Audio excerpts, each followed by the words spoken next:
টাকা এভাবে কিন্তু বেড়ে চলবে। মানে আপনি যদি নিজের চাহিদা এবং আপনার প্রয়োজন সম্পর্কে নিজেই না বুঝতে পারেন, আপনি যদি হুইমজিক্যাল হন, আপনি যদি আরবিটারি হন, নিজের প্রতি কন্ট্রোল আপনার না থাকে, আপনি যদি ওই হুইমজিক্যাল মাইন্ডেড যে ইখতিয়ার উদ্দিন মোহাম্মদ বিন বখতিয়ার খুলজি ছিলেন তার মতন হন, যে এখন এটা এই গাড়িটা ছেড়ে ওই গাড়িটা, ওই গাড়িটা ছেড়ে এই গাড়িটা, এভাবে যদি আপনি নিজের মনকে যদি ভাইব্রেট করেন, তাহলে কিন্তু আপনি জীবনে আপনি সুন্দর থাকতে পারবেন না এবং জীবনে আপনি এগোতেও পারবেন না।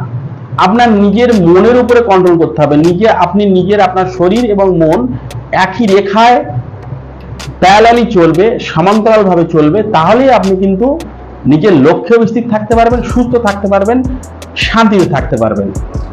আপনি এটুকু নিশ্চিত থাকবেন যে আপনার নির্দিষ্ট একটা সীমা পর্যন্ত